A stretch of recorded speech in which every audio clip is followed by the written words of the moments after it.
Paper pattern की बात करेंगे कि किस तरीके का पेपर पैटर्न तुम्हें देखने मिलेगा, कौन सा सेक्शन कितने मार्क्स का आता है, किस टाइप के क्वेश्चंस मिलेंगे, राइट। सो सेक्शन ई तक मिलेगा, section A B C D and E. Section A में ऑब्जेक्टिव टाइप क्वेश्चंस होते हैं 20 मार्क के, राइट, यानी 1 into 20, each question carries 1 mark. Objective होता है 4 ऑप्शंस यू आर गेटिंग, इसी में तुम्हें असर्शन रीजन वाले क्वेश्चंस भी मिल सकते हैं, right. Then short answer type questions, short answer type question 6 मिलेंगे तुम्हें, 2 मार्क्स ईच। बहुत शॉर्ट होते हैं, वेरी शॉर्ट टाइप, सो बहुत लेंथी आंसर नहीं लिखने होते। लाइक तुमसे पूछा जाए what is genetics, so just write down what is genetics, क्या होता है सिर्फ वो डेफिनेशन लिखो and that's it, right. Then section C, short answer type questions, यहां पे 7 questions you will be seeing and each question will be carrying 3 mark, 21 mark का ये वाला सेक्शन मिलेगा, ठीक है। यहां पे तुम्हारे आंसर्स थोड़ा सा एलैबोरेट होंगे, 3 मार्क ईच, मतलब हर क्वेश्चन में कम से कम 3 पॉइंट तुम्हें इंक्लूड करने हैं। लाइक तुमसे वो पूछ रहे हैं state any 3 ways to control population, so 3 point should be there, right. Every point will be of 1 mark, are you getting? So 3 mark 3 point. Then section D, long answer type questions. This is the most lengthiest part, right? Here you will be getting 3 questions, each carrying 5 marks. So this section is of 15 mark. Here you require details, right? Like whatever question has been asked. But remember, this is not history कि तुम्हें बिल्कुल पीछे से चले जाना है और जितना कुछ तुम्हें उसके बारे में पता है, जो जो हुआ वो सारा चीजें नहीं। जो पूछा गया है साइंस में टू द मार्क आंसर लिखना होता है, जो पूछा जा रहा है वही बताओ, ठीक है।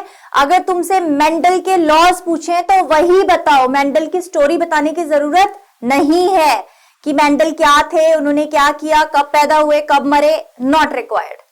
उन्होंने तुमसे लॉज पूछे, लॉज लिखो, लॉज डिफाइन करो, एग्जाम्पल के हेल्प से डिफाइन करो, दैट्स इट। गेटिंग? जो पूछा जा रहा है उसको छोड़ के तुमने लीक से अलग नहीं हट जाना, जो पूछते हैं वही बताओ, ठीक है। मार्क्स सिर्फ उसी के होते हैं, फालतू की जो तुम उसमें चीजें लिख दोगे उसके कोई मार्क्स नहीं होते। देखो जब मार्किंग स्कीम बनती है ना, अगर तुम्हें क्वेश्चन आया, तुम्हें let me give you example, जैसे तुम्हें डाई हाइब्रिड क्रॉस के ऊपर कोई क्वेश्चन आया, ठीक है।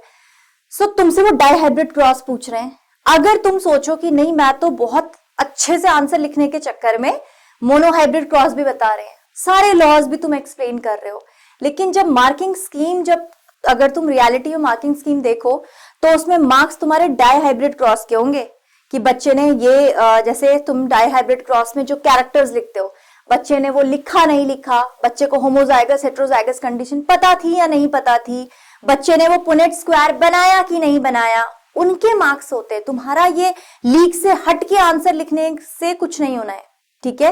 या तुम सोचो कि मैं बहुत इंप्रेसिव आंसर लिख रहा हूं क्योंकि मैं तो बिल्कुल स्टार्टिंग से जा रहा हूं और सब कुछ बता रहा हूं, नहीं, नॉट रिक्वायर्ड। साइंस में जो पूछा जा रहा है वही बताओ, ठीक है। टीचर को ऑब्वियसली तुमसे वही जो लिखा है ना क्वेश्चन वही पूछना है, वही जानना है, उसे नहीं पूछना कि तुम्हें मेंडल की पूरी स्टोरी पता है या नहीं पता है, नहीं, वो जो पूछ रहा है वही आंसर करो, मार्क्स उसके होते हैं। तुम्हारी जो तुम लिख दो तुम लिख लो, मजे से लिखो, mono hybrid cross time waste करो, इतना टाइम होता भी नहीं है जितना तुम वेस्ट करो, करते रहो वेस्ट, उसके तो मार्क्स ही नहीं है ना। तो उससे बेटर है कि तुम उस पे कॉन्सेंट्रेट करो जिसके मार्क्स हैं। गेटिंग?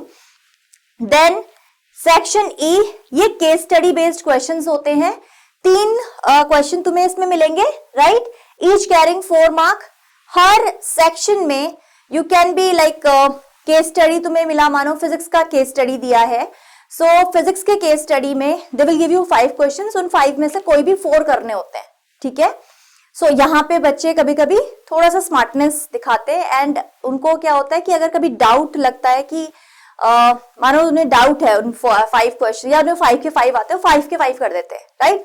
सो उसमें कुछ बुराई नहीं है, अगर तुम्हें लगता है तुम्हें 5 क्वेश्चन आते हैं, तुम कर सकते हो तो कर दो, वो तो 1 मार्क के, कोई इतना टाइम कंज्यूमिंग नहीं है, अगर कर सकते हो कर लो, राइट। अदरवाइज वो 5 में से सिर्फ 4 क्वेश्चन करने होते हैं। अब जो 3 क्वेश्चन तुम्हें यहाँ मिलेंगे, ईच कैरिंग 4 मार्क, हर एक के लिए तुम्हें पैराग्राफ मिलेगा। आ रही बात समझ में? 3 क्वेश्चन, एक फिजिक्स सेक्शन से होगा, एक केमिस्ट्री से केस स्टडी मिलेगी, एक बायोलॉजी से केस स्टडी मिलेगी। तीनों पार्ट्स की केस स्टडी होगी तुम्हारे पास, ठीक है।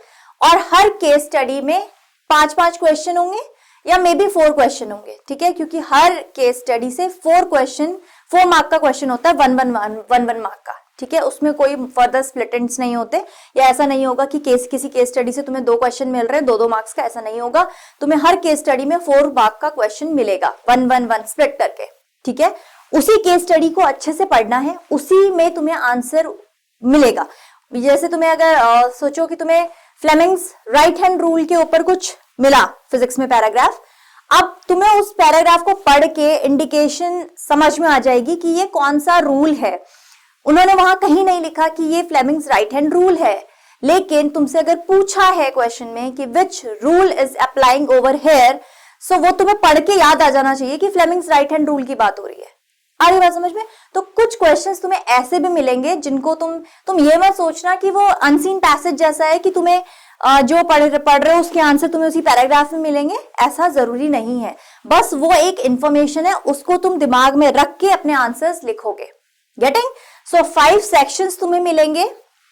फर्स्ट होगा ऑब्जेक्टिव, 20 मार्क्स का होता है, 1-1-1-1 ईच। सबसे पहले यहीं से शुरू करना, पेपर करना, ठीक है, ऑब्जेक्टिव क्वेश्चंस। अब इसमें ये नहीं कि शुरू में ही तुम सोचो चलो फर्स्ट क्वेश्चन में फर्स्ट पार्ट आ रहा है करो, सेकंड पार्ट नहीं आ रहा है उसको छोड़ दो। वहां पे तुम्हें कोई जरूरी नहीं है कि तुम्हें तुक्के मारने स्टार्टिंग में बैठ के, ठीक है। फर्स्ट पार्ट में जो तुम्हें चीजें आती हैं पहले वो करो, जो नहीं अभी आ रहा है उसमें टाइम वेस्ट नहीं करो, उसको छोड़ दो, अभी स्पेस छोड़ो उसके बीच में, ठीक है। उन्हें लास्ट में करना जब तुम्हारे पास टाइम होगा सोचने का, ठीक है, क्योंकि अभी तुम्हें और क्वेश्चंस भी करने हैं। उसके बाद आ जाओ तुम शॉर्ट आंसर टाइप क्वेश्चंस में, ठीक है, 2-2 मार्क्स के होते हैं। यहां पे भी वो करो पहले जो तुम्हें अच्छे से आता है। देखो पेपर में टाइम वेस्ट करने की नीड बिल्कुल नहीं है, जो चीज बहुत अच्छे से आती हो वहां से शुरू करो, ठीक है। और अपने आंसर्स कभी भी उल्टा करने शुरू ना करो। मैं तो यही सजेस्ट करूंगी कि ऐसे मत शुरू करो कि तुम पहले सोच रहे हो कि पहले केस स्टडी कर दी जाए फिर लॉन्ग आंसर टाइप कर दिए जाए। रिमेंबर सबसे ज्यादा स्कोरिंग ये होते हैं, सबसे ज्यादा, क्योंकि यहां पे अगर तुम्हारे 20 के 20 करेक्ट है ना, 20 मार्क्स कहीं नहीं गए, तो वो बहुत स्कोरिंग होता है, वो छूटना नहीं चाहिए किसी भी हाल में, ठीक है। और तुम ये बोर्ड एग्जाम्स हैं, ये ऐसा नहीं है कि तुम टीचर को बोलोगे मुझे 5 मिनट और दो, बस बस बस बस, ऐसा नहीं होता, ठीक है। सो अपने दिमाग में ये चीज याद रखना कि सबसे ज्यादा स्कोरिंग ये होता है। तुम्हारे 20 के 20 सही है, 20 के 20 मार्क्स मिल गए, कहीं नहीं गए, ठीक है। लेकिन यहां पे क्या है, जब तुम लॉन्ग आंसर टाइप आंसर लिख रहे हो, मे बी तुम कहीं मिस्टेक कर रहे हो कुछ, यहां मार्क्स कटने के चांसेस ज्यादा होते हैं, यहां नहीं होते। यहां अगर तुम्हारी तैयारी अच्छी है तो वो 20 के 20 मार्क्स तुम्हारी जेब में, कहीं नहीं गए, ठीक है। सो हमेशा पेपर इधर से शुरू करो, ठीक है। अब केस स्टडी वाले क्वेश्चंस बहुत स्कोरिंग होते हैं। सो हम स्टार्ट कैसे करेंगे? हमें पेपर में स्टार्ट ऐसे करना चाहिए कि जो स्कोरिंग पार्ट है ना उसको पहले करने की कोशिश करो।